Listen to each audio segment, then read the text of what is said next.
time we got to be praying and listening for God, what he's saying to you in this season.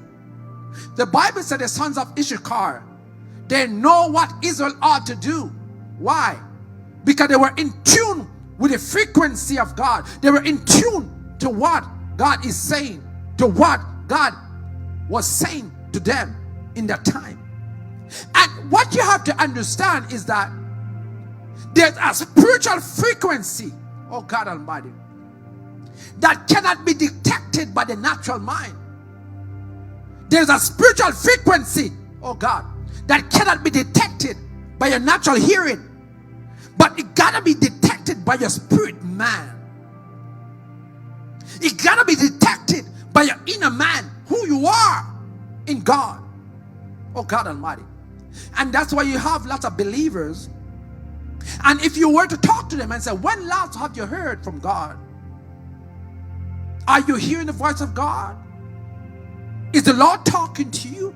What is the Lord saying to you? They will have no clue what you're talking about. If you were to ask them, oh God Almighty, when you pray and when you talk to God, do God talk back to you? They will say, I don't know what you're talking about. Because if you understand about communication, and that prayer is not a one-way communication, but prayer is a two-way. That means you talk to God and he listens, and God talk back to you and you listen and obey. Oh God Almighty. So God is not just there in heaven waiting to hear your prayer alone, but He's also there to tell you what to do, to command you what you need to do in this season, what you need to do now in order for you to win and not to lose.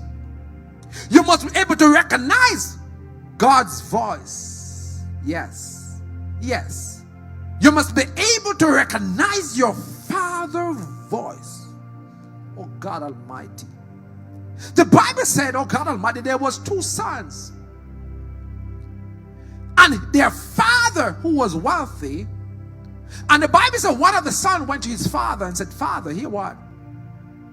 My inheritance that you have for me, I want it, because I'm going to leave here. I'm going to go to a far land. And the Bible said this son received everything that his father had for him, and he left and he went to a far land, and he squandered all the finances, all his money that he got, all his inheritance. He squandered it by drinking and gambling. And the Bible said after a while he was broke. He had nothing to eat. Oh God Almighty. And the Bible said he started to seek work in the city where he was. And a man gave him a job, the Bible said, to feed swine, to feed pigs. Yes. A son who was rich and wealthy got to the point of feeding pigs.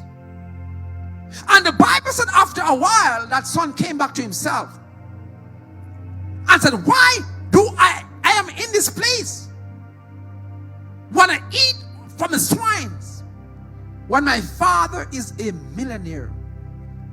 And the Bible said this young man, he went back to his father's house, and on his way, the Bible said his father saw him from a distance and run and hug him and kiss him. Before the son could get home, the father was already waiting on him. The father was already waiting on him, oh God, just to welcome him home. Oh God Almighty. And God is doing the same thing to you, for you tonight. God wants to speak to you. He wants to tell you the secret of his heart. He wants to tell you the secret of his heart. Oh God Almighty. The Bible said God does nothing without first sending it to his prophets. And the Bible said, as Jesus said, that we are the friend of God.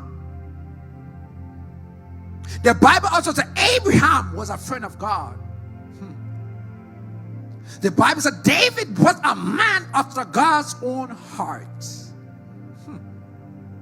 So based on this, we can see that God is looking for a man and a woman who will walk with him, who will talk with him, who will hear his voice.